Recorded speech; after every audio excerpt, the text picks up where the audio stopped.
sessions. So if that prompts you to get out of here, fair warning, yeah? But usually I'm not going to be asking for interaction during this session. I'll be presenting for the first hour. And then if you're wanting to do some practice, then I'm going to invite you to another group at 1 o'clock if you want to practice. And I'll put that in the chat at the end. So my name is Joey Reese with the Practice Center, where we practice all the things around attitudinal healing, mindfulness, and forgiveness. So thank you so much for being here on a Friday afternoon to talk about forgiveness, this really important topic. So whether you've been here before, whether you've listened to Fred talk about forgiveness 1,000,000 times and me talk about forgiveness 1,000 times, or this is your very first time, I invite you to deepen your awareness and your understanding in this present moment with this conversation and this topic here today.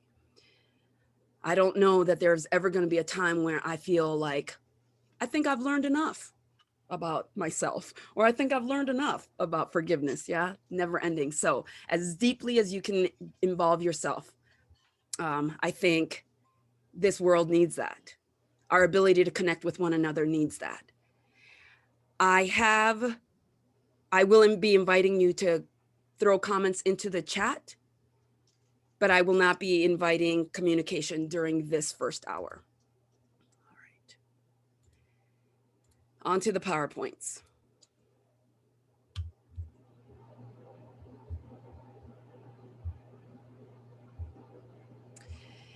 So as we go on into the rest of the day, I'd like for you to take a gander at this to-be list.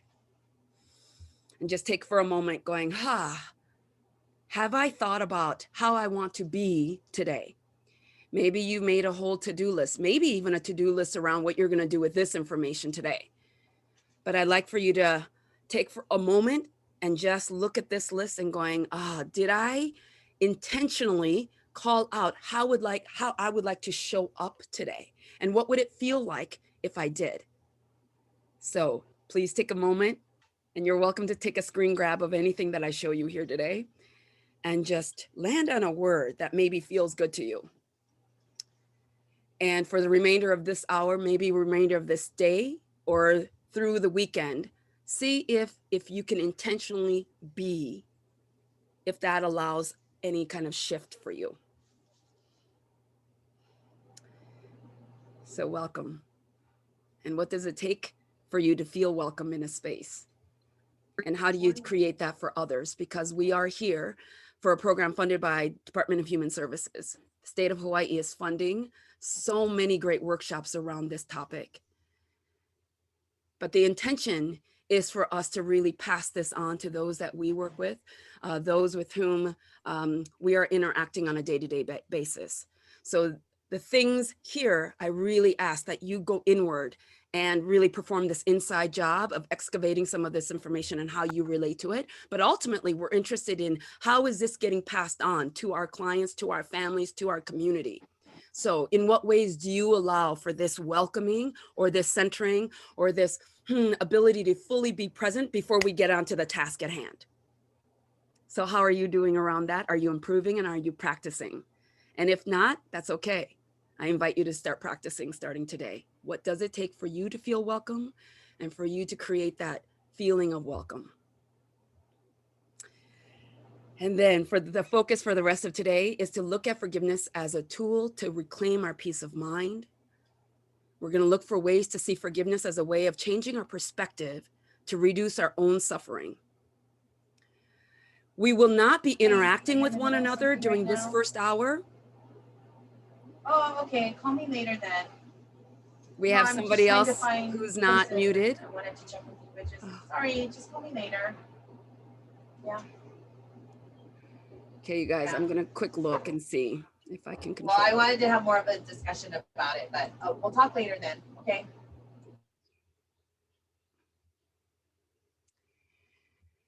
Okay, once again, a reminder for everybody to have their mute button on, please, just so we're not all up in your personal business. That would be helpful. Thank you. Okay, I think I muted a few. Here we go. So again, we will not be interacting today, but I do invite you to come and interact, because the magic is in the practice. All of this information, you can Google it. All of this information, if you've worked with Fred, you know it. If you have the book, you've read it, probably. So the information alone is not enough. The research alone is not enough. Even if we've decided that this is the best research, if it's not impacting you directly, and if you're not knowing how to apply that so that you actually feel better, then it's not worth anything. So I invite you to come and practice, but we are really looking at the practical aspects of what forgiveness is all about. So the research around forgiveness says that it's teachable and it's a learnable skill. And this forgiveness, the way that we're talking about it here, is very specific to the secular practice of letting go. Now, if we have come up in religious communities, there are different ways, and there are other research around different ways to forgive. That's not what we're addressing here today. It's specific to the Stanford Forgiveness Project and the way that attitudinal healing uses the concept of forgiveness as a very secular practice to let go of suffering so that we can live life on purpose. And that is a teachable skill and a learnable skill. And it impacts every aspect of our life, including our peace of mind, our relationship, and our physical bodies. And in fact, I'm going to read you a little something here. So, studies by Penneker. And, there's going to be countless research that we could point to, including Forgiveness and Health. That's one of the books that we rely on, and one of the researchers we work really closely with. And when I say we, I mean the Stanford Forgiveness Project and the Practice Center. So this is not unique to this study alone, but I just want to read you these words. So it demonstrates that individuals who repress their emotions also suppress their body's immunity, making them more vulnerable to a variety of illnesses ranging from the common cold to cancer. Again, individuals who mask and deny their inward feelings or outwardly vent their emotions characteristically suffer most. Studies of patients with serious medical conditions such as cancer, diabetes, kidney failure, and obesity reveal that those who do not comply with medical advice also show strong use of defense mechanisms. Other findings have demonstrated that patients with cancer and other forms of malignancies and chronically mask their experiences and feeling are more liable to die despite treatments than their counterparts who are more expressive. Like the language around the impact of forgiveness or lack of emotional availability, again and again and again, we can read the same words. But I'm going to tell you my absolute favorite way that I just heard. I'm working with a group of 5 Hawaiian boys around mindful forgiveness. We're in the midst of our group right now. And the very first session is about sharing our stories, the stories that create suffering for us, the stories that says, look what life has done. And this is what I should have gotten. And because I didn't get that, I'm going to think about it a lot. I'm going to usually blame somebody about it. I'm going to ruminate about that. That's suffering.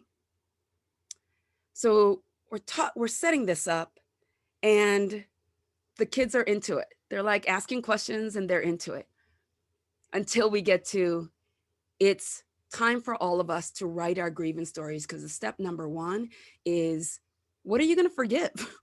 We're in a workshop called Forgiveness as a Life Skill, but what do you forgive? What are we letting go? What we're letting go are the stories that hold us back, the stories that make us constrict, the stories that overwhelm us and that overflow our cup. Those stories. And one of the boys says, but I'm okay already. I've dealt with it already. And in fact, that's the comment that I'll get a lot from therapists and social workers in particular. You too, when you come into my groups, they're like, no, I just want to use this skill for my clients. I'm okay. I've dealt with it already. I find that very interesting. So he says the same thing. And then he uses this analogy. He says, it's just like, that park, if you go into that park, you're going to get hurt. So why would you go into that park again? I've already dealt with my story. Why would I revisit it? And I was like, well, why would you revisit it? And he's like, well, I wouldn't, because I don't want to get hurt again. And I said, so it's not done. And he's like, well, yeah, it is done. Like, I just know how to avoid it. And I was like, oh, how brilliant. This is how we would all probably talk about it. So imagine this park. It's a beautiful park, but you don't quite know what's in the middle, right? There's an entrance, and then you know that there's an exit on this other side. And then in my mind, immediately, I was like, oh, there's like a raging river of denial on one end. So you can't go there, or we do go there and we drown. And then there's this like massive cliff of emotion on the other end. So either we're going to stay on this side of the park, where we'll probably be kind of stagnant, or always looking at what we're not going to do, always looking backwards. Or some of us drown in that river of denial, and we can maybe see that. If you're thinking about people in your lives, are you seeing any of that? Or just falling off that cliff of emotion, and it cannot manage the emotion. It might come out in hostility or violence on one end. So then the question is, well, what does it take to go through this park? And I like to refer to Brene Brown's work about the 3 stools. All of this sits on top of the 3 stools of thought, emotion, and action. So here's a question. Let's say you're thinking of a story that you're like, yeah, I do have a story where it's like kind of bothering me, but I think I'm over it. Then please vet it against this. You're standing at the front of this park, and you've agreed that this analogy is perfect and beautiful. You've already agreed to that. So you're standing in this park, and you think of a story, and you're like, no, I don't want to revisit it. So there's a thought, yeah? So then my next question would be, well, how do you feel about that? How do you feel about that? And some of us will go, well, I think that I've managed it. So I'll get a lot of thinking response to feeling questions. So I think, so we're not actually then sitting on the 3 pegs. When we say, mental, physical, emotional, like these pegs are thinking, emotions, or feeling, and what are we doing? Then if you've thought about that story, and then I ask you, how do you feel about that? And you come right out, then you might be trying to divert into that river of denial, that raging river. And that too can be seen as unexpressed emotions, right? That denial. No, I'm okay. I'm fine. I can manage, or I've been managing for these 30, 40, 50 years. I've been managing. And yet what we might be doing is drowning in that river of denial. And we might see outcomes of that. So what coping strategies? Yeah, some of us might call that depression. And I'm not talking about clinical depression here, but we might call it that. We might look at some coping strategies or survival mechanisms that we've put into place. Maybe it's drugs or alcohol, or zooming off into Netflix land forever and ever, right? Our inability to connect with other humans, inability to kind of grasp that purpose, inability to create a life that we want, and always at the mercy of these stories. So we might be there. Or some people go, yeah, there's a story, and I feel like shit about it. And because we're emotional beings, whether we want to believe so or not, then our actions might come out of those emotions. And so then I would say, then, like, how do you function in life? What do you do with that? So some of my examples would be, I thought about a thing, I really didn't want to think about it, and I'm on the other end, I'm on the cliff. So my emotional rage was my thing. Yeah. That all of a sudden I'd go from 0 to 100. It doesn't matter who the recipient was. And unfortunately, a lot of the recipients in my earlier days was my young babies, my kids. They're all adults now, but that's who would have gotten it. Yeah. I don't want to go through this park, this story. So as I'm sitting there going, oh, something really bothers me. And then I just, fall off that emotional cliff. That's my behavior. And I know that I'm not proud of it, because at the end of the day, I'm probably consumed with some guilt or shame. And I like the distinction between the two. Yeah. So Brene Brown talks about shame is I am. terrible, bad, rotten person, unworthy, I am. Whereas guilt is, I did something terrible. Mine was more of shame. I suck. I am a horrible mother. I'm a horrible person. Every time I would fall off that cliff. And my behaviors is what I would point to. I yell, I'm disconnected. So if we are those people that says, no, just learning about it is enough, then I would challenge you to really look at, what do you know about your stories? How do you feel about that? And how do you behave around that? Do you have your guard up ever? Do you feel defensive? And sometimes that might be us trying to protect that persona that we have created to help keep us safe. So these layers, these complex layers, first and foremost, we got to figure out how to create a little bit more space so that we can manage those. So just notice what stories are coming up for you. If thinking about it in terms of those three, what do I think about it? How do I feel about it? And what do I do around it?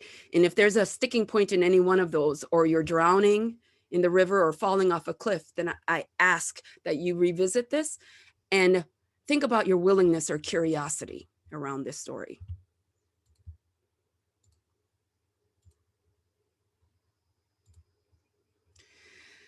So all of these research that says, it's a psychologically it'll be helpful, physiologically it'll be helpful, all the reasons it'll be helpful, but it really has to be you that determines, why do I want to let go? How is it negatively impacting your life or your job or your relationship with your kids? So this idea of forgiveness is to first identify that it's coming from a story of pain, a story of loss. So then the question is, how does that feel for you? Do either of the analogies work for you? Do you feel like a sense of drowning over that grievance story, or that you emotionally fall off a cliff around that grievance story? But first and foremost, we got to be able to identify that story and to understand that it's not supporting me very well when I hold on to that grievance. And then think about, was there a time that you did hold on to a grievance and that you recognize that you did let it go? And how did that feel? Because it's really important to be optimistic around here, right? Which is to recognize that you indeed have the skills and you have proof in the way that you have carried yourself through life that says, I did have a grievance story and I did let that go and I did feel better. Yeah, to show that we can do it here and now around maybe harder stories. So it's important for you to recognize that you do have instances where you have forgiven, and commit to, or just to think about how it felt to let go.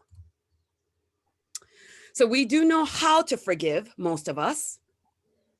We probably have stories that can point to that we have forgiven before. And that we can probably all say that it felt better to have let go than to hold on. It felt better to have a cup that can hold the stories of my life than to have it spilling all over the place. So if we know those things and we know that it feels better, so why do people still hold on to grievances? What is the mechanism for that? And some of it is that in all of the research around forgiveness, there are very common resistance that's true for all of us. There are reasons why we hold on to that. And instead of muscling through that, it's really important to consider. And here are some of the common resistance. Fear of being vulnerable. This is number one. The fear of vulnerability. There are, a whole research track just on vulnerability itself. So this is about uncertainty, the risk of emotional exposure. Like, what does that mean? Like, I have to be heard in order to jumpstart this forgiveness process? That means somebody else has to hold space for us? That means somebody else has to be privy to our stories or our pain, so that being at risk, having to tell others our story, this is the number one stopping point. And not just for men. I think it's really easy for us to think that, men haven't been taught, which is really true. I mean, having worked with boys again and again and again throughout my career since the 80s, I find that to be very true, but I find it to be equally true for women, especially women who have had to like survive or created this persona like I have, which says, I am the helper now. I'm going to skip over my own healing. I'm out there helping. And if I'm a helper, then the 90s didn't help because it said, you know, boundaries, we can't really share our stories. That's how I was kind of indoctrinated into this work, like really clear-cut boundaries, which means you're there to help. You're not there to emotionally connect with people, right? So now being asked to emotionally connect feels odd. I feel a little bit that this feels true for me too. So fear of vulnerability is number one. Fear of feeling wrong. Like in this world, so many terrible things are happening. What does my little story have to do with this? So notice if you have that going on in your head. I'll just get over it, then we'll say. And then we're drowning in the river of denial. Fear of losing power. So from the other end, my thought was, man, this is what makes me strong. It's because of this story that I will never get hurt again. This is why. And that felt powerful. And there's an addictive quality to that. And so what does it mean then to soften up? Yeah. Then I'm going to get hurt even more, might be my thinking that gets me into trouble. So if you're on the other end with me on that, standing over that emotional cliff, so notice that. Do you feel like if you really share those stories that have caused you pain, that you might be letting go of some power that you have gained through life? Fear no longer being special. There's some of us who have really identified with that victim role that says, I was hurt, and everybody else says, oh, you poor thing, you were hurt. And then what does it mean if we let go of that? That might mean that we might lose some of that support. And some of that support might be family. Some of that support might be our very best friends. Some of those people became our very best friends because we met them in group around this victimhood. So how are you feeling as I say those words? Because it's not nice to talk about victimhood like that. And yet, if I'm looking at my own story, I'm like, I belong to groups that just is like, oh, adoption was terrible, wasn't it? And we just swap stories like that. Like all of a sudden I'm like, like I've like done some work around that. I still want to join that group. Those people are awesome. Those are my sisters and brothers from Korea. But it makes for a weird tie. Yeah. So I can really feel like, oh, I see that. Wanting to feel connected to other human beings, man, that's our driving force. We're connected beings. Fear of loss of support from those who supported our grievance story. A fear of acknowledging and owning our revenge fantasies. So when I say revenge fantasies, see if you can swap with an internal sense of power. Those of us who are on that end of, oh, no, that's okay. Worse things have happened. That's okay. I'm worried about this balance of power. We can skew one way or the other in both directions, and neither of it is helpful. So revenge fantasies is about saying when we have lost something in life, and this is not just people, these are dreams and hopes and loss of a childhood. And you know, anytime there's a loss, it's like the world has done something to me. And if I stay down there, and if I've been taught or conditioned that that's okay and that's our role and, you know, don't worry about that, then when I talk about revenge fantasy or reclaiming power, there's some aversion that I feel from some folks, not me, because I'm on that emotional cliff side. I'm worried a little bit more about my grieving, and we'll get there. But this fear and knowledge of owning our revenge fantasy, that sense of internal power that rises up within you when you feel like you've been wronged. Some of us are afraid of that because we're not quite sure if that's violence. And again, I want to point to the words that there's fantasies there. I'm not advocating for all of us to go out and take revenge or retaliate against those who have harmed us. But it's acknowledging that there's this internal sense of, oh, that power that we want to grasp onto. And some of us can feel like adverse to that. And if you're on my end of like, yeah, revenge fantasies, that's the power, right? We talked about losing power already, and I don't want to give that up, because what will that mean? So these are some common resistance. And I think about it like, when you hear the words, just let it go. Just forgive so that you can live on purpose. What pulls you, or does that repel you? And if it repels you, it's not to work harder. That's not the goal here. It's to embrace all of you. Be curious. What is that resistance about? What is that resistance about? And see if you're willing to look at that. And then see if it's one of these things here. And then we got to do some work around that. But think about the resistance that rises for you. So I want to put a little bit of framework. This is how my brain works. I need pictures. I need pictures in order to make stuff work. So through all of the research and through the books and through all of this training, this is how I've kind of boiled down to how my life has worked for me. And I encourage you to see if this makes sense for you, or figure out an analogy that works for you, or maybe the words itself will be enough. So we're all born with the sense that the spirit, we talk about that quite often, the emotional, mental, spiritual part. So I want to start there, because this is psychosocial spiritual education here. So that spirit piece, that piece that's really unknown, that piece that I can't quite name, that piece that I know exists within me, that piece that introduced me to this planet, that spirit piece, my essence. We all have that in common. There's something. And we've all experienced that to some degree, because we can all walk into a space and go, ooh, there's a vibe that's off in here. And nobody had to say anything. There's a piece of life that you hear and understand and feel without words, without concrete descriptions. You feel it. So that's what I'm talking about, that essence of who we are.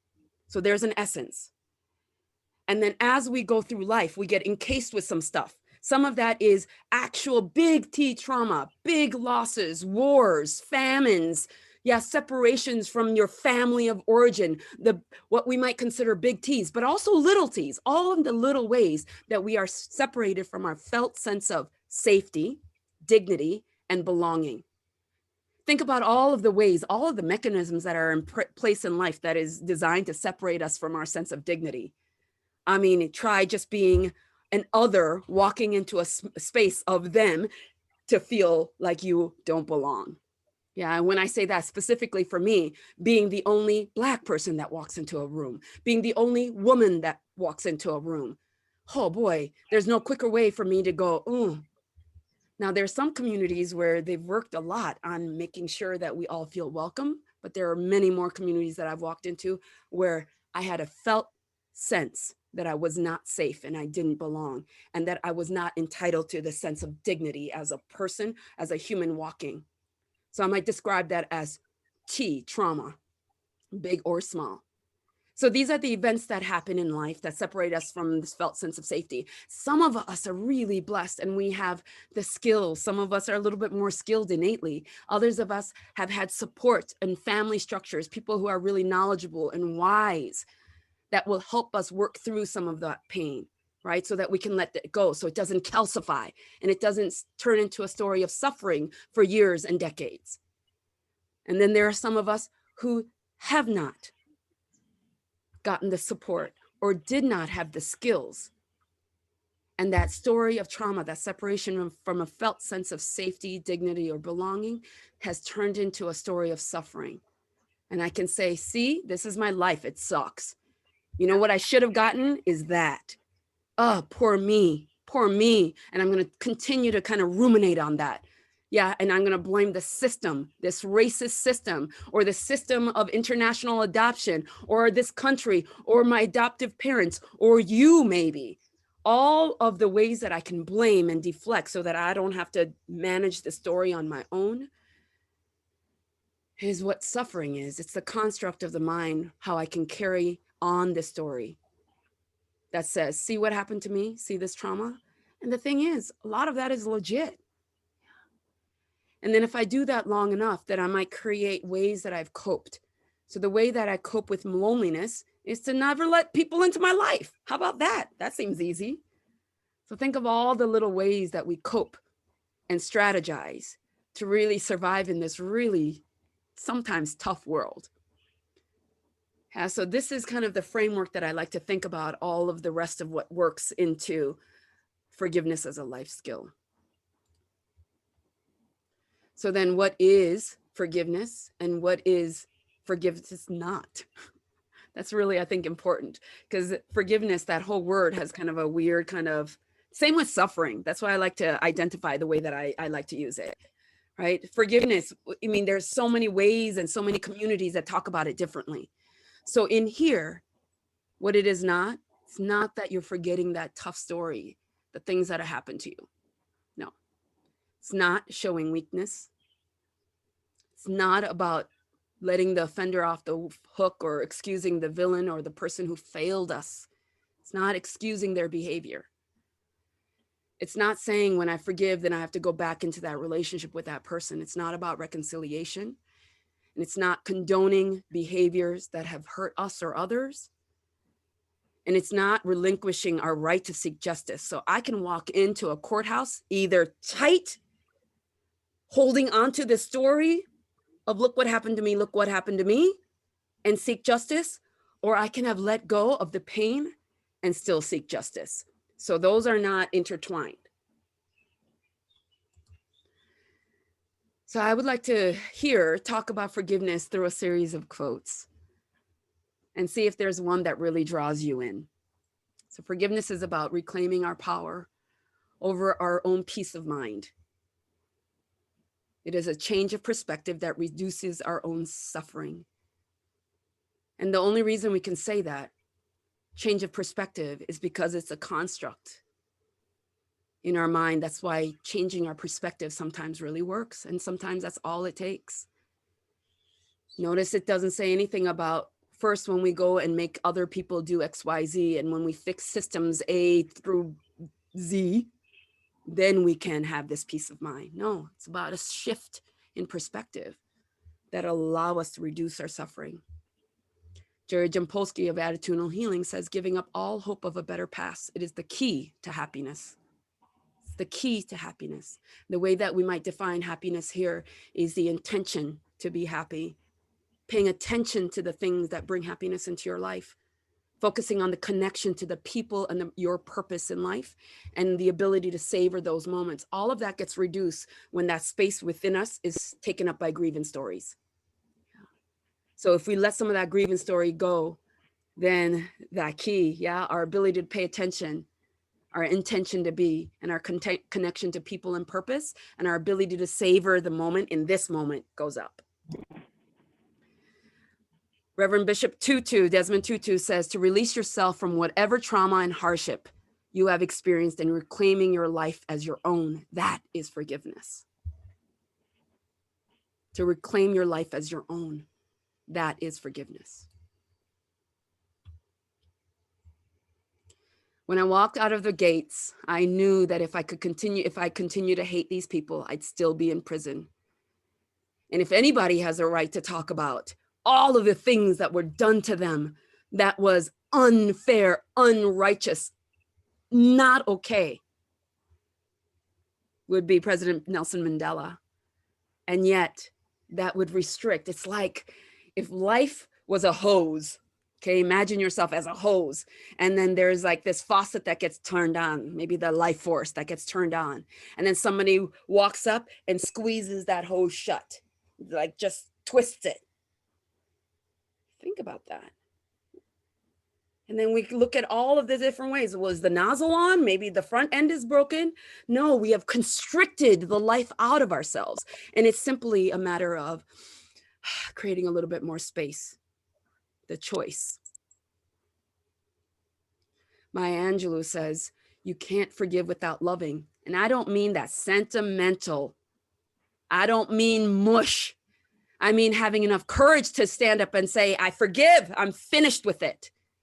Oh, I love that. I love that idea of this is not a mushy act. This is not a, let me be a doormat and I forgive you. It's not that. It's about reclaiming your life, you as the main character. What does that mean? And to forgive is to set a prisoner free and discover that that prisoner was you. So in what ways are you being imprisoned by your stories? The stories that says, I was wronged, I was owed. And what will it mean to let that go? And the first step is to really understand that I have a grievance story. And within that, that means that I probably have to do some amount of grieving,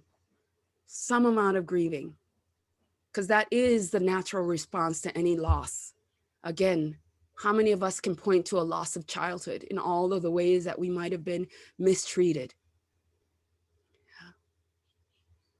In all the ways that our protectors failed us. I will never get that childhood back. No matter how much I want and rail against the heavens, I will never get that back. That's a loss. So what does it mean to grieve? Dr. Luskin talks about, the two kinds of folks who have the hardest time forgiving, and it's the folks who don't grieve at all and the folks who have grieved too much. We can get stuck here too. So what is your willingness to grieve? And what is your willingness to move through that grief, to move through it? And some of us might be stuck in one of these stages. And the thing is, maybe we moved through one of these stages and then came right back, because again, none of this is linear. There's like a messiness to life. Yeah. But connection to the grief. What is your willingness to grieve that which you have lost? Because forgiveness, that's where it ends if we have moved through grief appropriately. It ends in forgiveness.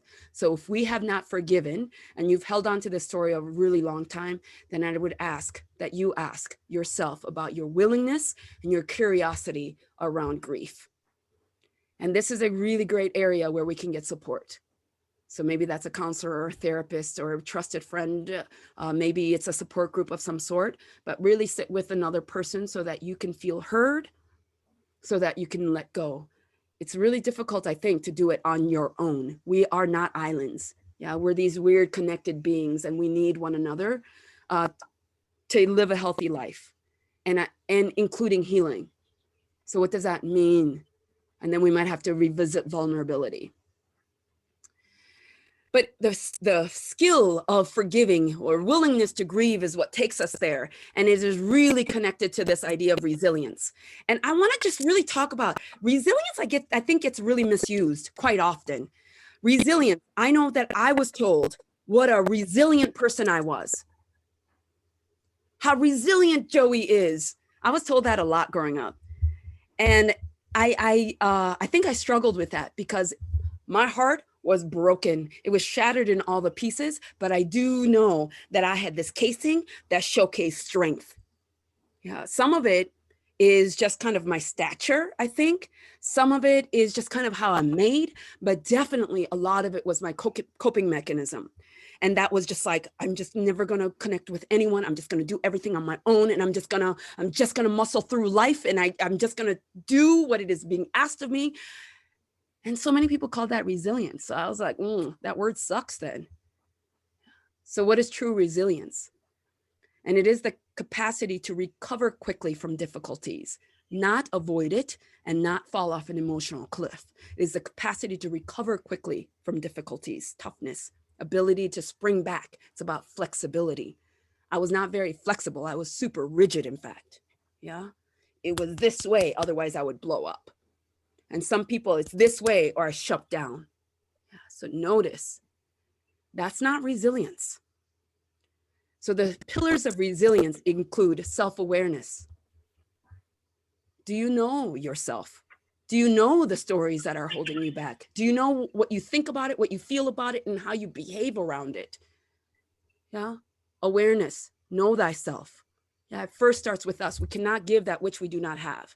So we cannot pass on this thing of letting go and being lighter to our kids or our clients if we're, doing that whole adage of do what I say, not as I do. People are going to watch what you do. They're going to feel that. We're connected beings like that. So self-awareness. And I love the approach of self-awareness through mindfulness, which is being present in the moment, no matter what, with acceptance. Being present in the moment, no matter what, with acceptance. It's a definition of mindfulness, which is both a state of being, and we practice getting there. And it's helpful to practice where you feel safe so that you can kind of build up that mindfulness, self-awareness muscle. So when game day happens with our clients and our kids and life all around us, that we're not trying to practice there. So practice, develop a practice in the safety of groups like this, or having a mindfulness practice. I suggest you start with 1 minute, 3 minutes, working up to 20 minutes. There's lots of apps that'll help you do that. Self-care. If you guys have heard me speak about self-care, you'll know that I'm going to say not manis and petties and bubble baths and a night out at the bar, although those can all be helpful. This is self-care, like taking care of your business. Yeah, the business of you. That means you are in a physical body, you are a spiritual being. So both of those aspects. How are you taking care of your body? That means how are you sleeping? How are you feeding yourself? How are you moving? All of those things matter in self-care. So it's not something that I want to skirt around. So if physically we have neglected ourselves, then this is a pillar that we'd want to focus on. What does your true self-care look like? If I'm not feeding myself well and I'm not sleeping at all and I'm not moving my body, then no amount of manis and petties and a bubble bath with champagne is going to help me let go of resentment. So self-care is paramount. Positive relationships. So that's, you see this positive relationship and purpose, the connection to people and purpose, that falls under the definition of happiness as well. So we'll see a lot of repetition in this work. So resilience is important for several reasons. It enables us to develop mechanisms for protection against experiences, which could be overwhelming. So it's about getting a bigger cup. It helps us to maintain balance in our lives during difficult or stressful periods. Our ability to be flexible so that we don't break and that we in fact just bend like the bamboo, and can also protect us from the development of some mental health difficulties and issues. So if you're the person who looks at that kid who's really calcified or that client that's really calcified and we call them resilient, I just invite you to really look at that. So Fred Luskins, these are his 9 steps to forgiveness. If you have been with me around mindful forgiveness, there we have kind of reduced some of these steps into a really interactive practice session, but I want to read for you the 9 steps of forgiveness. And some of it's going to reiterate what we've already discussed. So kind of as a wrap up. So step number 1 is to know exactly how you feel about what happened. So to be able to identify your grievance story and to be able to tell that. Tell that to some trusted people, and maybe that's professionals, but maybe that's friends. 2, it's about our intention is to make a commitment to feel better. So if I asked you right now to look around your room and count all the purple things in your room. Actually, I'm going to do that right now. I'm going to give you a count of 5. Ready, go. 1, 2, 3, 4, 5. Did you count all the purple things? How many yellow things did you count? Or red things? Or blue things? Because I asked you to count a specific color, that's probably what you were focused on. And if you have heard me ask you to do this before, maybe your awareness opened a little bit just because we have had that conversation before, then congrats. But being conscientious about being specific around what do you intend to find out of life is really important. So that commitment, that intention to feel better matters, because forgiveness is for you and not anybody else. Forgiveness does not necessarily mean reconciliation with the person who upset you or condoning their action. In forgiveness, you seek the peace and understanding that comes from blaming people less after they offend you and taking these offenses less personally. So just to really remind yourself that this work is for you and not that person that is making us do that. Step 4, get the right perspective on what is happening. Recognize that your primary distress is coming from the hurt feelings, thoughts, and physical upset you felt that you're feeling now. And that's so crazy. Our bodies are so crazy. We can feel them now, even stories that happened 10, 20 years ago. So recognize that we're out of time. And then bring your back to this present moment. At the moment you feel upset, practice stress management. And in Fred's work, he calls it positive emotional refocusing technique, or PERT.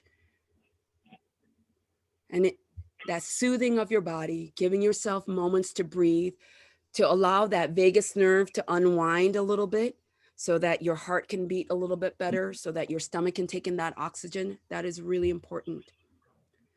Step 6, give up expecting things out of life. It's the expectation that says, I deserve this. This is what was promised to me, that has a tendency to hold us hostage. So really letting go of these unenforceable rules.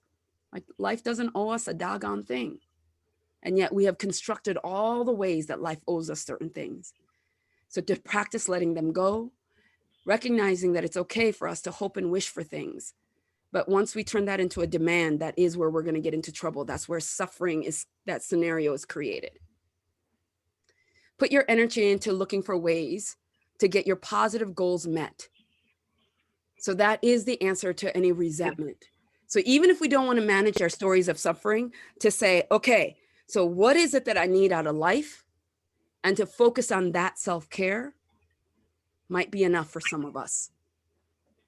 Remember that life well lived is our best revenge. So what does your life really well lived for yourself, the people that you love, and the community that you love, what does that look like? Have you ever identified that for yourself? Have you written it out? Have you communicated that? That would be really important. And then amend the way that you look at your past, so that you remind yourself of your heroic choice to forgive. Because the time that we spend looking back going, I'm never going to let that happen, never going to let that happen, those are assholes, those people did me wrong, we're missing the people right in front of us. And we are creating damage for the people in front of us. Those are the kids that need our love and attention. That's our community that really needs your creativity and your participation. That's the world that really needs us to fully be present, wholehearted. That's what gets lost if our focus is on all of the ways that we were wronged. And yet, our construct says that we're going to be negatively biased in our mind. So I get it. It's a lot of practice and a lot of focus, but intention and attention matters. So in this forgiveness exercise, just the idea, just your willingness, just your curiosity around forgiveness, some of the research says that that's enough for you to start letting go. Some of you guys will sit in a room with me and really work on forgiveness.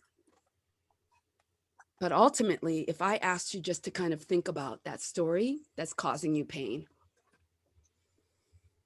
and really create some space inside of you through breath, and a reminder that right now you're safe and all is well in this present moment. And just imagine letting go. Imagine letting go.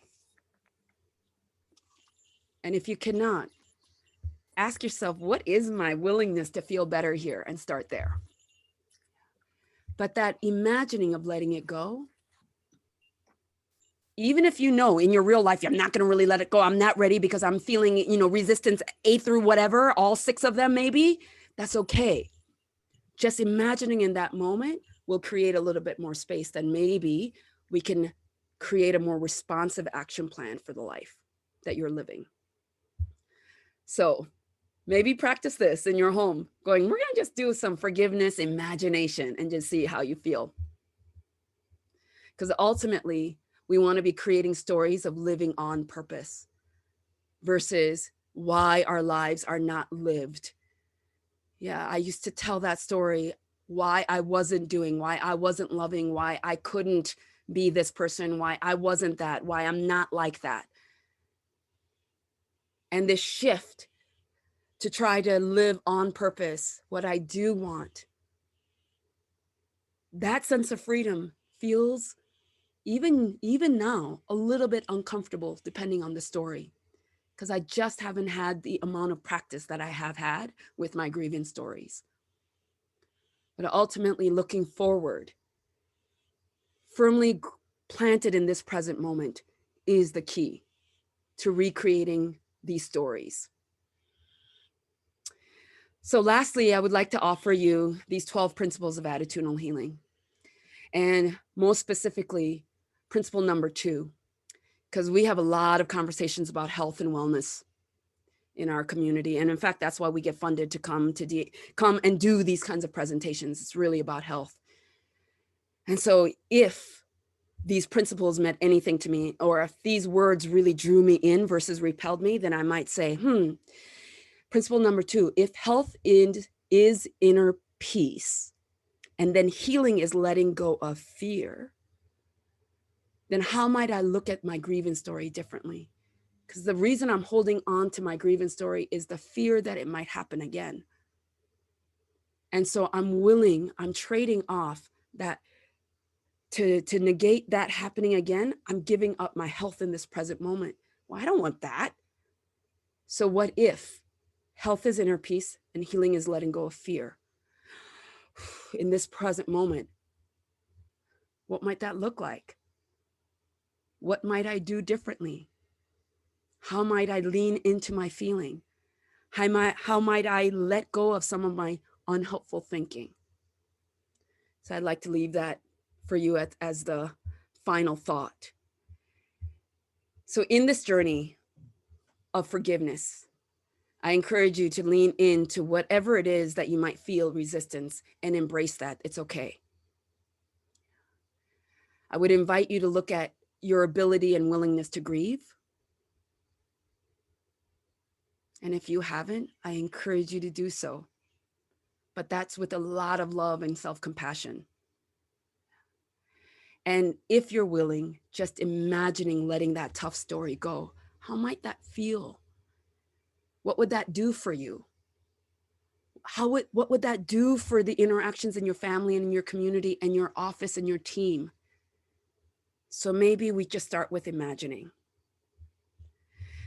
So as a final note, I'd love for you to take a moment and just kind of go inward to notice how you're feeling, the quality of your breath, your thoughts about what I've presented here, and let that go so that you can re-enter your workday or whatever else is lying ahead for you today. Thank you so much for being here. Whatever serves you well, please take it with you and practice. And whatever didn't serve you well, you leave it right here. It's all good. So please take a deep breath, and I'm going to chime us out, signaling the end of our time together.